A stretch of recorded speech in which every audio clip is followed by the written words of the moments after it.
Generally, engineering is considered as a masculine job, but that is changing rapidly over the years. Today, we are here with one of those successful women paving the way for the upcoming generation. From pursuing an engineering degree to having over 25 years of experience in information technology, her contribution has been priceless.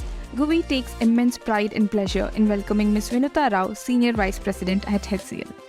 Hi all, welcome to this informal discussion where we bring in women leaders to encourage all the women out there in GUVI or outside of GUVI as well. So here we have Vinutha, who's one of the women leaders who's I wouldn't say pioneer, who has a very good amount of experience in terms of growing herself from the bottom of the ladder to the heights of HCL. Okay, so today we'll try to learn things from her, how she has grown and what are the challenges she has gone in. Probably let's hear it from Vinutha. First, let's start with some basic questions like where did you study? How did you get into HCL? What is your background? Sure, I'm an electronics and communication engineer by qualification, and I did my engineering from MIT, which was part of Mangalore University. Okay. And, it's been over 25 plus years of journey. And I started off my career as a hardware engineer and joined HCL through an acquisition called Alliance. That was sometime around 2002 is when I joined Alliance, which was later on acquired by HCL Tech. So that's how I entered my journey into HCL. Okay, nice. So probably I'll transition the same question. So from a small team, how did you merge with your HCL bigger ecosystem? So how was the transition? What was your, is there any jitters or is it smooth? How it went on? No, so Alliance was not my first organization. I had prior to that worked to Inside the Cache. I was part of Putty Computers Limited and also Novel. So that way, for me, I wouldn't say it was like a big ocean getting in there. But yes, of course, when I moved from Alliance to HCL, we, like any other acquisitions and merger, we did have our initial, I would say, resistance to adapt to something which is bigger in terms of process, in terms of the tools and frameworks they adopted were very different. Even in terms of culture, to an extent, was definitely different. But I had a very good support of my leaders. I would say the transition from Alliance to HCL Tech was very gradual. And our focus as a business unit in terms of horizontal delivery, even then we were considered as a horizontal part of HCL Tech. So there were those identities retained for a long time to give an edge to all the members in the team. So I don't think I faced any challenges as such. It was about slow and steady graduation to something bigger as an organization. Okay, nice. So what was the team size that you managed earlier and what is the team size so currently you're managing it? Can you give the perspective so that people can understand from where to you've grown level? So I, as I said, I started off my career as a hardware engineer to developer to tester to software engineer. So possibly I've covered all the software life cycle. When I joined HCL Tech, I guess I was already a manager, product manager, and then I was leading the couple of deliveries. I think the font size was possibly less than 1 million or so. I would say the team size would have been around less than 40-50 people when I joined HCL Tech. Prior to that, of course, I would have handled a smaller team of 10 to 12 or 15, or maybe I was even an individual contributor when I started off. Right now, as I grew up the ladder and as I grew with the organization, of course, my responsibilities are at a functional level, and my reporting chain may still be smaller in the direct reportings that I'm talking about, but the responsibilities that I handle is wider with a graduation in my experience. And today, I take care of a responsibility of doing a global talent acquisition for the HCL's digital business, which is about 4 billion. And I also look into the talent development of the HCL's digital business members. which comprises of 40,000 or nearly 50,000 members. Wow. So it's not about reporting. I feel that it's about the responsibility that I take. Okay.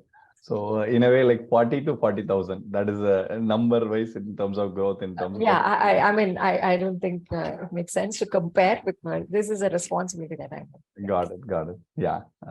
So another next question, typically people have is like, so you are from non-IT back, I mean, electronics background or hardware background.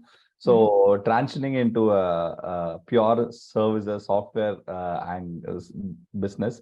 So what are the skills that, or what are the things that you equipped yourself as a leader or as a woman to grow yourself in this thing? Sure. So I think being in the IT industry, I think the skill is just as good as it gets on a particular phase of your journey. One has to be always on the learning phase. I think it is true for anybody in any domain, but in IT industry, it is more significant that you have to keep on upskilling, looking at the technology disruptions that we have seen in the last 2 decades or so. I, as I said, started off my journey in a very totally different area, not in terms of coding. It was more about really going with the toolkits and being in a hardware engineer to system engineering, and then moved on to testing and support, and then finally to the coding part as well. But what I realized is that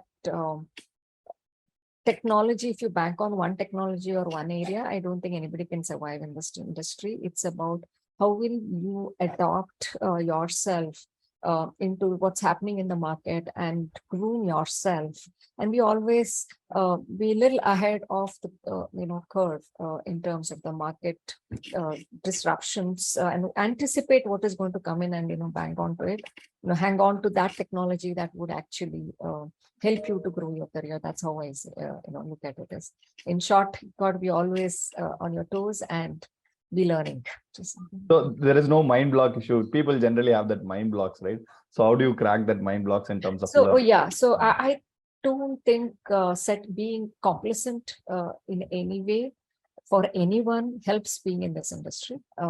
Irrespective of the role that you perform, it's just irrespective of the technology that you are in, you always have to look for making yourself very uncomfortable. I would say that, you should, if you're being complacent, then you know that you're going to be stagnated and you've got to move on into something new. In my view, risk, it's not, I wouldn't call it as risk-taking capability, right? If some, Indian education system prepares you so well that I don't think even these are called as risks, because you would have faced so many exams in your life. But in my view, it's about being complacent. The moment one feels that I know what I'm doing very well and I have gained the expertise, I think one should look for learning something new. And if that what you plan to do is in line with the business department and in line with your organization need, that helps you to build a career. That's how I think that's what has worked for me, and I think that's going to work for others too. Okay, nice. Okay, let's time travel back to your first hardware days. Can you recall anything what you have done it? Do you remember those days? Oh yeah, I think for everybody, first job is the best job, right? So in terms of your memories, and fresh out of college, and it was very amusing for me, and not for me, more than me. For me, I think I was quite neutral. The people around me, especially our customers, it was quite amusing that I know I would go as a hardware engineer with a toolkit, and I used to travel by auto, and then later on move by to my two-wheeler. So it was pretty amusing for people to accept me in that particular role. I also had a chance to work with the Bangalore Stock Exchange before they just went live in setting up their hardware and network. So I know they couldn't, it did take some time for them to accept a girl in that role and being able to fix their issue, what they then considered as a very critical issue, because they were dealing with money. The first job did teach me a lot of patience, empathy, and being able to think from other shoes as why somebody is shouting at you and why somebody would shout at you. Because what's important for our customers, or what you call it as end customers, and being able to provide solution even when things are really out of control, yet manage the situation. So these are some of the small nuances that possibly I would have learned in my first job. And I think that's helping a lot even today for me. Yeah, actually, what you said is very valid point. People try to show off their skills rather than solving the customer problem. So whatever you've learned or shared with us is very important, a small message, but it is a very powerful message for that. Sure. Thank you. Yeah. So coming, I mean, you touched on a very good point where women, I mean, at least a girl being in that role is not a normal scenario. Okay. So not only in this, even when you grew up the ladder, so not every man would be, or the system would not be ready to accept you as a leader. You would have faced some challenges internally. Right? People are not okay with that. So did you have any instances where you handled it well? Because the reason why I'm saying is like my co-founder Sridevi, when she started it, one of the persons in his team, he said like, I will not report to you if you are my leader. Okay. But over a period of time, he understood her skills and then started respecting her as a leader. The same way, is there any instances where you have faced and you have overcome that? So, okay, it's a good question. I think this can happen to anybody, irrespective of the gender. In my view, challenges or issues at a workplace, right, are inevitable, okay, especially as you grow up the ladder, and especially when you take up a role outside of your comfort zone, especially if you're moving from where you what you call it as your area of expertise, and then you go into a newer area. Acceptability for anybody, is a little difficult, irrespective of the gender, I would say. Okay, but I think what I have learned is that how we deal with those situations is the key. Okay, first of all, we should be believing in ourselves, which is very important. That if I'm picking up some new role and I'm entering into a new team who don't know me and who really can't value my principles or ethics, it definitely makes us a little more, I would say there would be some resistance, but I think how we deal with the situations and being sure of yourself and being very focused on what you want to get it done from the particular team, I think that it helps us to really be very clear in our process and steps that we would take to integrate along with that team. That's how I dealt with it, with situations. Basically, know your work, and if you don't know your work, because you're new to the work, I think do not hesitate to take help. It's okay. They may rate you initially saying that, hey, I have to teach my manager too, but that's absolutely fine. Because I think over a period of time, if you stay focused in getting your value add into the team, and for whatever reasons that you have come to the team, and you start delivering it, people will definitely turn around and start looking at you. Okay.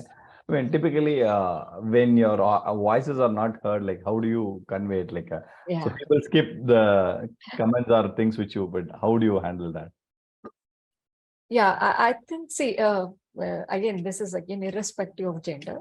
Correct. Some people speak aggressively. Some people are vocal about how they're going to convey, and they're able to make a point. And sometimes they are loud enough for others not to ignore. I think I did face those challenges. I have to be candid here that given my personality, I did definitely face those challenges where I felt I was not heard at the right instance or at the right time. But I have learned over a period of time that when you have to speak up or do speak up, and it is not necessary that you have to change your style of communication to be able to be heard. I think if you are thorough with your subject and you have clarity in your mind and then communicate, I don't think people can ignore you. That's how I have come through this journey, and I feel that's working for me. That if I know where to make a point, and if I'm clear why I should make a point, and I have clarity in my thoughts, I'm able to convey, and I can make people hear me. So I think that's working for me, and I think each one has their styles. What works for me may not work for others, so we'll have to understand our strengths and weakness and work along with it. So can you, I mean, this is again a very generic question. So you said about styles, right? Like, what do you think, what are the different styles that, I mean, women can at least adopt in this category because they have their own nuances. Being a man, I will not understand most of the things, though I'm married, everything. I think I will be going very wrong if I try to say this is the style for a person. Okay. What I have realized is that you have to be yourself, and we have to be honest in everything that we say. As long as we, stick to our integrity and ethics, and we are clear, as I again mentioned, that clarity in our thought process, and being on the ground and knowing your subject well really helps for us to nurture our style, right? So nobody is the master in any style. I think even today, all the leaders are learning through the situations, through the experiences and exposures that they have been getting. And same with me. I'm also kind of nurturing myself. I think it's our ability to hear ourselves first is very important so that we can hear others well. Okay, I think that's one of ladies. Ladies are always known as very good manager, and they're able to hear well. Definitely that's our strength, and we should latch on to it. But at the same time, we shouldn't forget to hear ourselves and understand ourselves better before we try to understand others. Similarly, somebody says that ladies are very, very good at taking additional responsibilities and taking all around the place.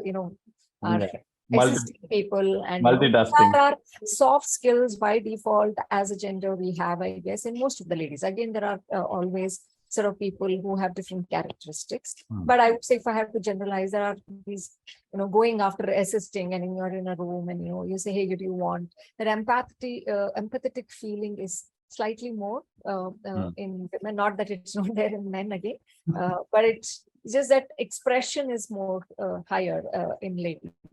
Okay. And again, my tip would be to say, complete your task first. Definitely go and help others, but do make sure that the responsibilities that you have taken is addressed before you kind of assist others, so that we can try to strike a balance in terms of the R pluses and what we call it as strengths and weakness. Similarly, there are very different attributes a lady or the feminist or the feminine qualities that's so-called what we talk about.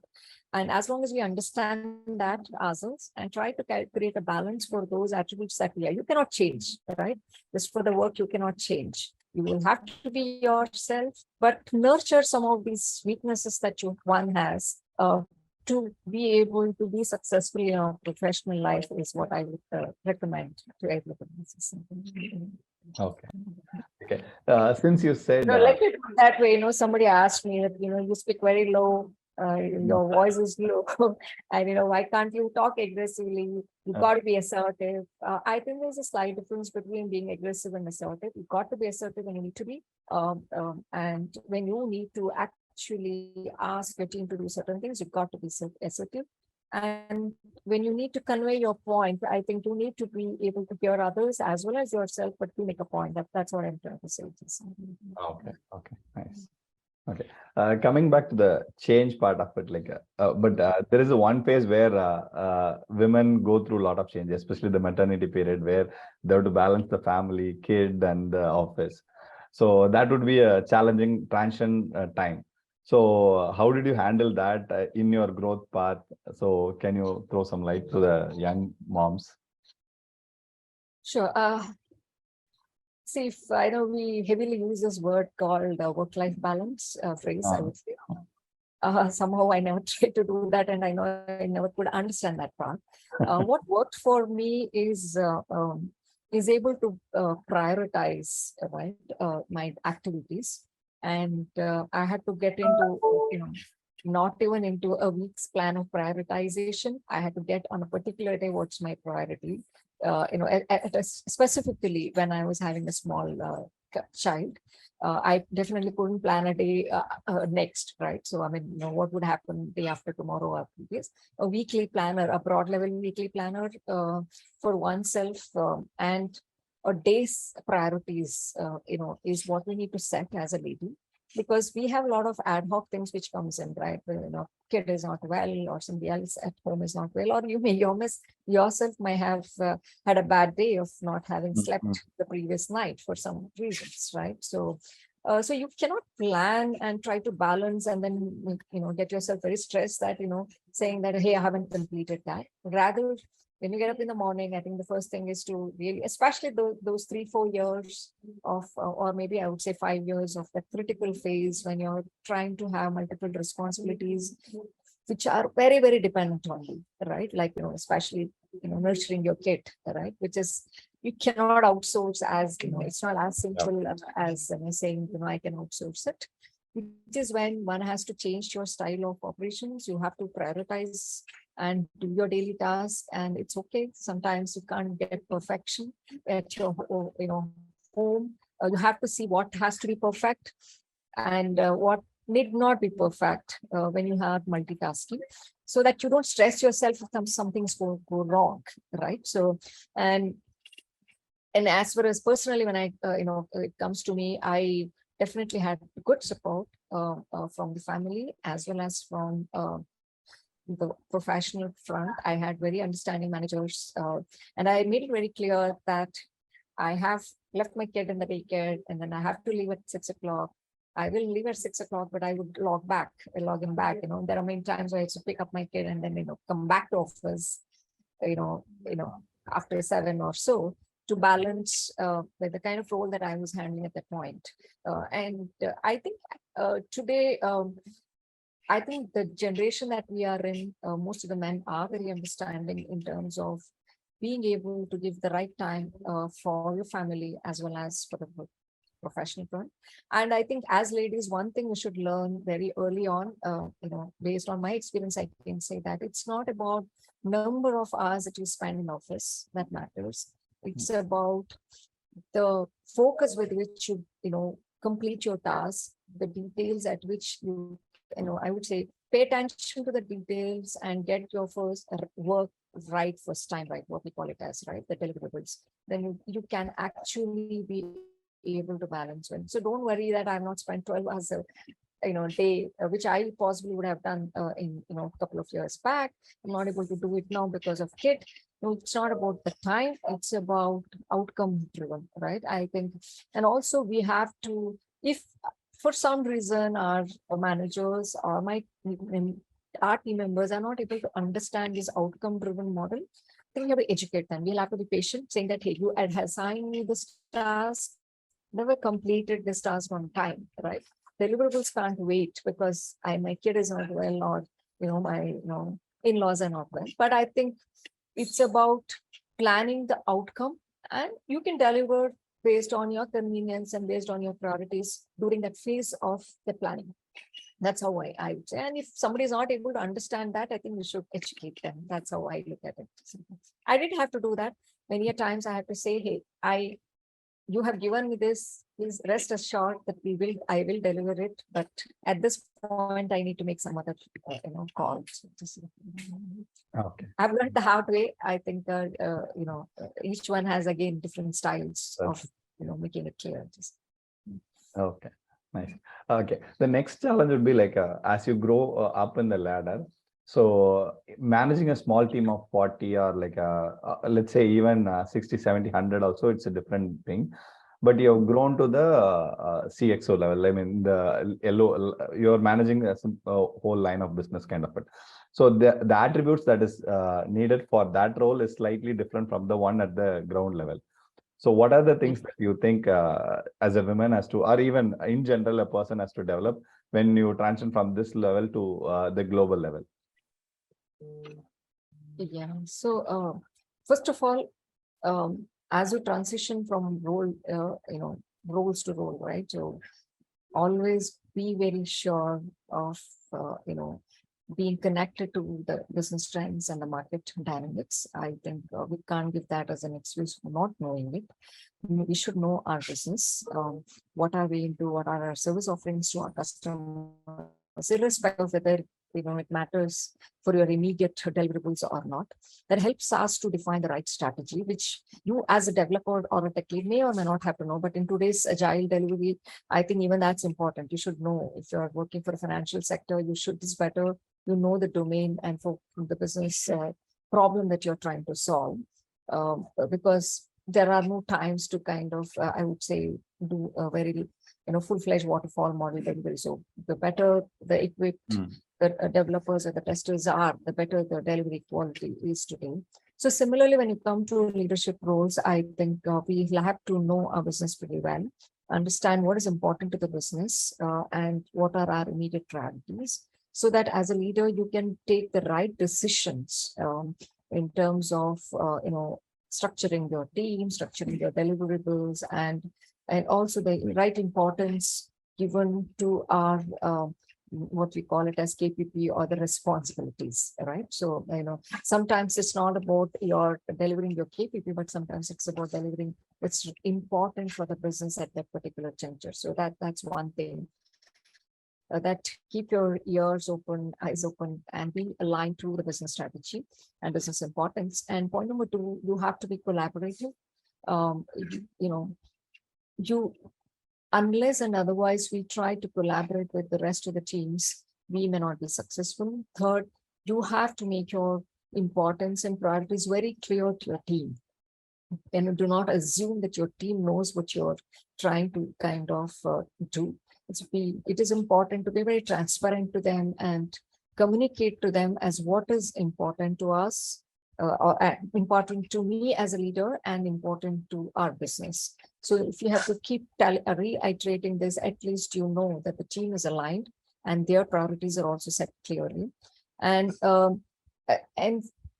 most importantly, I think the trust and the honesty and the transparency part, I think is something that you as a leader have to exhibit it on the ground so that your team can also follow that. There's no room for, hiding some information and then trying to kind of expose it at a later point of time, and then becomes a challenge for the business to address, and nobody can support you at that time. I think one has to lead from front, right? If you as a leader say that my team members have to study, then if I don't study, then it doesn't work. Right. So we have to lead from the front and show that how I'm willing to learn from others, and you also have to learn from others. So in terms of the soft skills, that I would say that everybody has their pluses and minuses. I had to work on my decision-making skills, where everything can't be in a very democratic approach. When time is tougher, then you've got to possibly change your style and adapt to something what's required on the ground. And if I had to was pretty democratic in my decision-making approach, and at times I had to change myself. So is it possible for you to give some examples where democratic versus dictatorship, or the decision-making at the... No, so there are certain critical decisions, be it the way you structure your team, or shaking your team and trying to move them out of the comfort zone. You cannot make everybody happy sometimes. You can't say, hey, are you okay? Are you okay? Are you okay? Instead, because nobody would be okay, right, to come out of their what we call it as their territory or the domain. But what worked for me, and I learned this from my seniors. It's not that I kind of adopted my own style. I observed my leaders, how they operate, and I've also tried to learn those approaches where it's making it very clear as why am I making those changes, and then saying that this is a change, right? So, that's one example. Like this, there are multiple other attributes, right? Even collaborations, and until you collaborate with your peers, with your, intra teams or internal teams, I think we cannot expect your team members to collaborate as well. And being very diligent, right, with your work, that's most important in my view. As a leader, so that you can get the diligent work out of your team too. If you as a leader have shown that the work that is assigned to you, or responsibility is assigned to you, you're on top of it, I think naturally you can deliver, get the best out of your team too. So I think it's a journey. when you move from an individual contributor or a lead to a leader, um, we have to definitely enhance our ability to understand business, ability to collaborate, ability to manage our teams, and also the way you look at the business priorities also needs to be changed. Okay. The next question is like, I'm asking from a fresher, like I want to get into IT or I want to switch. I mean, I'm a woman in break. I want to come back to a job. So is there any roles or any skills that I need to develop from your experience, from your LOB? You can suggest whatever as a woman I need to build. I think, as I already said again, this building skill is a must. Right? It is more towards technical skill rather than the generic one. Yeah, building a skill is a must, right? Even technical skills, you should know what are the top key skills. You also should know at least what is ahead of your future, at least next to 2 to 3 years, if not like 5 years, because technologies are changing so fast that maybe you cannot plan 5 years and beyond, but at least you should be knowing what is going to happen in the next 3 years. I think that's where platforms like GUVI definitely will help. And I envy that during our early days, we didn't have something like this, to really latch on to and nurture our skills, at a faster speed. I would say we had to really, bank on so many things. And even we didn't even have Google days, right? In terms of information, what is coming for us. Also, something was a little bit of a gray area unless and otherwise we read a lot of business journals. But I think really something like GUVI, whether you need it or you're using it or not. I guess if you kind of register yourself for some learning platforms, it helps for you to be updated. You can upskill what you know already, and also you can cross skill, something which is coming, right, emerging. And this information, I was just seeing your, other day that you have some, new programs launched for women for AI on your platform. And I think though it may not be relevant to my current work as a developer possibly, but I think there's nothing wrong in knowing something more than what you're doing. And the platform also gives a lot of practical hands-on, right? So what you learn, you can also experiment and learn, get those practical aspects through the, ID that you have, built in your platform. So I think today youngsters are smarter. Gen Z their workforce, they really know it. But I think we shouldn't take it for granted. We should really make use of these kind of things and be ahead of the changes or the disruptions that are happening in at all times. It's not just once. It's not a one-time affair. You have to be continuously updating yourself on the technology side. And you can choose. The good part is that we can choose a skill, and there is nothing called experienced people in the market for new technologies. So even if you have been a Java developer for a long time, there is nothing stops you today to become a data scientist or a data analyst, because you are as good as a new person embarking on the journey, because this technology is very new. So that's like, the market is moving away from experience to the competency or what you call the skill-based system. And this is an opportunity for everyone to create a new career for themselves where they have a passion, if they have not been on a journey which is something that they like. Okay, thank you. Thanks a lot, Vinutha. Okay, coming back to your light note, what are your favorite books, and do you watch movies? Pick some favorites in that. Oh, I'm a movie buff. Okay. At least I make it a point to look at, do watch most of the movies. What is rated as good, and sometimes even and language is also not a barrier for me. And thanks to the OTT, OTT, I know we have all the subtitles out there, so I kind of watch all the movies. In terms of books, I must say that number of books, the hard copies that I read, possibly have reduced, but I have varied interest from possibly the technical books to even to kind of our, I would say, the literature on mythological literature, right? So I would say I am reading that too. I have enrolled myself currently for Dasa Sahitya, which is 5-year plan. Every year, every semester, I give an exam for it. Wow. Nurturing my skill, I have enrolled for strategic HR, course from one of the prestigious institutions. And in terms of the books that I would have liked, I think it depends again the phases that I have been.